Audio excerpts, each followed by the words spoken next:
toujours avec Julien Montero dans les locaux de mjtrading.fr. Cette fois, on va aborder une thématique trading. Vraiment, on va entrer plus précisément dans le vif du sujet. Oui. Je te propose de nous présenter ton parcours sur les marchés financiers jusqu'à maintenant. D'accord, avec plaisir. Donc, alors comme je disais lors du webinaire live qu'on avait fait ensemble, j'ai un parcours assez atypique. Donc, moi j'ai, on va dire, cursus universitaire, j'ai fait un cursus plutôt dans la gestion et dans l'économie à Nice. Et donc après, bon, pendant mon cursus, je m'intéressais énormément à l'aspect finance et plus précisément à l'aspect trading. C'est là d'ailleurs que j'ai commencé à vraiment à trader, mais de façon plus amusante, etc. Où j'avais téléchargé des plateformes où je tradais un petit peu en compte démo, vraiment pour m'exercer un petit peu. Mais bon, c'était vraiment de façon vraiment pour m'amuser, etc. Mais quand même, voilà, moi ça m'a un petit peu éveillé ma curiosité. Donc à partir de là, j'ai commencé à lire quelques livres, à m'intéresser un petit peu plus à l'analyse graphique, etc. Donc voilà. Et au fur et à mesure du temps qui passait, je m'intéressais de plus en plus. Et jusqu'au jour donc où j'ai eu l'opportunité de faire une formation. Et suite à cette formation, donc cette formation était sur, par contre, rien à voir avec les graphiques, c'était plutôt sur les carnets d'ordre et avec une méthodologie de scalping. Donc j'ai eu cette formation sur à peu près 6 mois. Et après, suite à ça, j'ai intégré un fonds d'investissement qu'un ami trader avait mis en place. Et donc là, j'ai commencé à trader sur compte réel et sur les carnets d'ordre. Donc ça, j'ai travaillé pendant une bonne petite période. Donc comme je te disais, je travaillais sur un fonds à Monaco, sur Barcelone aussi. Et suite à un petit moment, bon, j'ai changé d'horizon et j'ai voulu retourner un petit peu à mes premiers amours, c'est-à-dire à retravailler sur les graphiques, changer des carnets d'ordre et revenir un peu plus sur l'aspect analyse, etc. Donc là, j'ai décidé tout simplement de me mettre à mon compte propre. Et donc, tout en gardant toujours une méthodologie scalping, j'ai intégré aussi, je peaufinais aussi avec moi mes idées. Et donc, je faisais aussi un petit peu de day trading sur l'analyse chartiste, l'analyse technique. Et même, voilà, j'avais un flux d'informations. Donc, je pouvais traiter aussi certaines données, je pouvais traiter l'aspect fondamental. Et jusqu'au jour après, voilà, fort du relationnel que je m'étais construit, j'ai rencontré d'autres personnes qui m'ont proposé aussi de travailler avec eux, notamment en faisant justement la formation, en faisant aussi du consulting pour la société PE Capital Group et travailler aussi en partenariat avec mon broker JFD. Donc là, c'est tout un aspect consulting où justement on essaie d'élaborer des stratégies, de mettre en place certaines idées, etc. Ok, très bien. Donc un parcours déjà bien actif. T'as quel âge déjà, Julien? J'ai 30 ans. Ouais. Donc déjà un parcours à multiples facettes, on va dire. Ouais, tout à fait. Et au début, tu parlais du moment de tes études. T'as validé quoi comme diplôme finalement? Alors, j'ai validé un Master 2 en économie des marchés. D'accord, ouais. Donc déjà un Gestion truc et économie spécialisé. des marchés, ouais. Ok. Plus précisément par rapport au marché en eux-mêmes, je suppose qu'au fur et à mesure des années, tu as dû rencontrer différents types de scénarios, passer par différentes phases. Ouais, je suppose des phases vraiment positives et des phases plus difficiles. Est-ce que tu veux nous parler des moments marquants de cette carrière? Oui, bien sûr, avec plaisir. Après, c'est assez amusant parce que les moments marquants, généralement, ce sont souvent les coups durs un petit peu qu'on se prend. C'est un peu comme au poker, on se souvient souvent des mauvais coups que des bons coups. Donc c'est vrai que la première expérience qui m'a vraiment marqué, moi, c'était quand je travaillais pour le fonds d'investissement. Donc on était en réel et je travaillais sur carnet d'ordre. On avait une stratégie où vraiment on avait des stop-loss assez profonds. Et je me rappelle, donc au départ, tout se passait bien dans le meilleur des mondes, c'est-à-dire que j'accumulais un petit peu des belles petites performances, jusqu'au jour où, malheureusement, de toute façon c'est un passage obligatoire pour n'importe quel trader, je pense, j'ai subi une belle perte, donc en plus sur un mouvement où j'étais pas habitué, parce que j'avais pas encore une connaissance, j'avais pas, on va dire, un backtest énorme des marchés. Et je me rappelle, c'était sur l'euro-dollar et il y avait eu un décrochage énorme. Moi, j'étais short alors que le marché montait. Et donc là, j'ai accumulé un petit peu les positions et il n'y avait jamais eu de retour. Donc ma première perte, je sais que bon, j'avais perdu à l'époque, il me semble, c'était énorme sur une position, un ensemble de positions, j'avais perdu, je crois, 20 000 euros. Voilà, la première fois que ça arrive, on est devant les ordinateurs. C'est difficile une fois qu'on a coupé la position de souffler, on a le souffle un peu coupé, on tremble un petit peu, on sait plus comment trop réagir. Et voilà, ça a été vraiment le premier fait vraiment marquant au début de ma carrière. Et je me rappelle encore aujourd'hui, bon, grâce à ça maintenant, voilà, on sait rebondir, on analyse ce qui n'a pas fonctionné et on en tire des leçons pour mieux fonctionner les prochaines fois. À chaque fois que ce scénario peut se reproduire, ben, cette fois-ci, ben, on sait comment le traiter. Mais voilà, pour une première fois, dans le dur du sujet, ça a été vraiment compliqué pour moi et je sais que voilà, que j'avais la tremblote à ce moment-là. Ça a vraiment été une expérience assez marquante. Ouais. Ok, très bien. Donc sur l'euro, tu dis, c'était l'euro-dollar. Ouais, c'était l'euro-dollar. Et à l'époque, je sais plus, il me semble qu'il y avait eu une annonce d'une banque. Il me semble que c'était à Goldman d'ailleurs qui avait fait une annonce. À l'époque, le dollar était à, je crois, 1,30, 1,32. Ils avaient dit qu'il était sous-évalué, qu'il valait beaucoup plus. Et là, en 2 jours, je crois qu'il avait pris 200 ou 300 pips.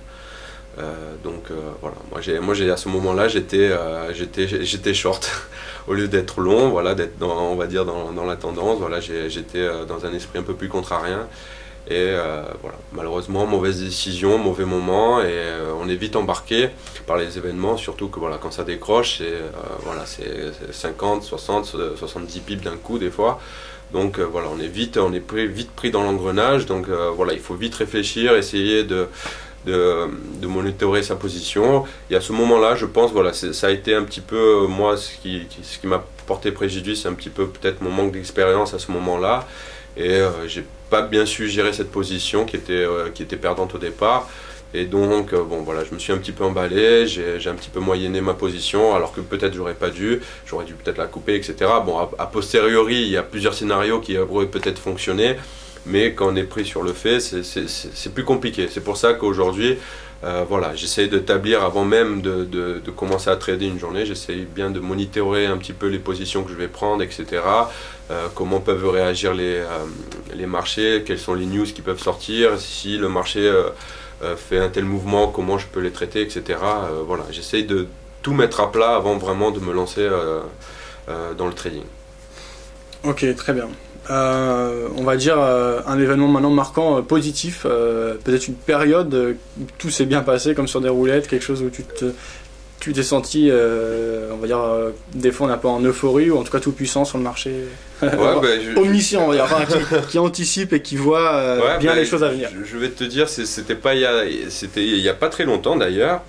Bon, j'ai eu des très bonnes périodes. Notamment quand j'étais en compte propre, etc. Où là j'étais plus dans un phénomène d'excitation, de pouvoir trader tout seul, de pouvoir en vivre, de pouvoir générer des gains qui me permettaient d'en vivre. Mais après vraiment on va dire la phase marquante positivement, c'était il n'y a pas très longtemps, c'était juste avant les annonces du président de la BCE, donc de monsieur Draghi, sur la baisse des taux, etc. Donc le dollar à ce moment-là était toujours sur l'euro-dollar, hein, c'est ma paire favorite décidément. Et donc je crois que le dollar à ce moment-là il était à 1,38, 1,39 à peu près. Et il continue un petit peu de monter alors que on expectait quelque part une chute. On savait très bien qu'il allait avoir des changements, etc., qu'il allait avoir une baisse des taux, un taux de dépôt négatif, etc. Et malgré ça, le cours qui continue à monter. Donc voilà, par rapport à ma réflexion, etc., je me disais que c'était vraiment peut-être des opportunités, que chaque hausse était une opportunité de shorter le marché. Donc voilà, au départ, j'ai commencé à monter une position sur un billet baissier de l'euro, etc. J'ai commencé. J'ai accumulé quelques positions, mais tout le temps, voilà, en manageant un risque, etc. Donc j'avais prévu qu'éventuellement le cours pouvait continuer à monter jusqu'à 1,42. Donc voilà, moi je pouvais tenir une position assez longue, etc. Et justement, donc le premier jeudi du mois, il me semble que c'était mai, il me semble. Donc l'annonce de M. Draghi qui baisse les taux, etc. Donc là, il y a eu un décrochage énorme. Je crois dans la journée, on a perdu quasiment 200 points. Et à ce moment-là, j'étais dans le marché short, donc tout se passait bien. Donc c'est assez euphorique de voir un petit peu son PNL grandir sans risque. Et au fur et à mesure, on protège ses positions. Donc à un moment donné, on sait qu'on voilà, on prend plus aucun risque. Au contraire, on est en gain. Et voilà, et chaque jour, ben, on garde la position parce que chaque jour, ça descend. Il n'y a jamais eu de gros pullback qui reviennent retoucher les stops. Donc voilà, c'est une position où on a accumulé des performances. Donc là, c'est sûr que c'est vachement excitant de voir ça, de se dire, ben voilà, on avait raison, on est rentré dans le marché bien avant tout ça, et au final, ça s'est passé comme on l'avait prédit. Et c'est vrai que on est assez content déjà d'avoir eu une bonne analyse, et en plus qu'elle surperforme comme ça, c'est encore plus amusant, quoi. Ok, très bien. Dernière question par rapport au trading, c'est qu'est-ce qui t'a fait choisir ta méthode d'intervention actuelle? Alors, je vais la résumer, tu vas me dire si c'est correct. Ouais. Pour moi, je te vois un peu comme donc quand même un scalper en majorité. Tu as quand même des positions après à moyen voire à long terme. Voilà, on va dire une préférence pour le scalping et quand même une certaine diversification. Également au niveau du choix de tes produits, tu te concentres sur le forex après être passé et avoir quand même eu des connaissances poussées sur des marchés centralisés, parce que tu faisais du carnet d'ordre. Ouais, tout à fait. Qu'est-ce qui t'a poussé à choisir ce type de produit et cette méthode de travail? Alors effectivement, tu as tout à fait raison. Ouais, c'est vrai que moi, ma méthodologie, en tout cas ma stratégie de trading est vraiment basée sur le scalping. On va dire à 80%. Après, c'est sûr que je fais un peu de day trading et j'ai d'autres positions même à plus long terme. Voilà, mais après, c'est sûr, aujourd'hui, moi, je suis beaucoup plus à l'aise dans cette façon de travailler. Je pense que chaque trader doit trouver son système de trading, on va dire, là où il se sent le plus à l'aise ou là où il se sent le plus performant. Moi, pour cette occasion-là, c'est vraiment le scalping. Voilà, après, parce que aussi j'ai été habitué comme ça a été ma première formation, donc j'ai travaillé après longtemps en scalping, donc voilà, j'ai cette vision et cet état d'esprit vraiment.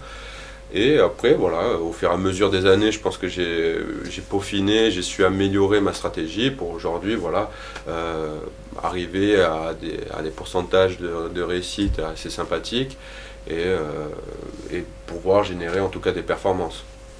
Après, ta deuxième question, les sous-jacents que je travaille, effectivement, ils sont plus forex.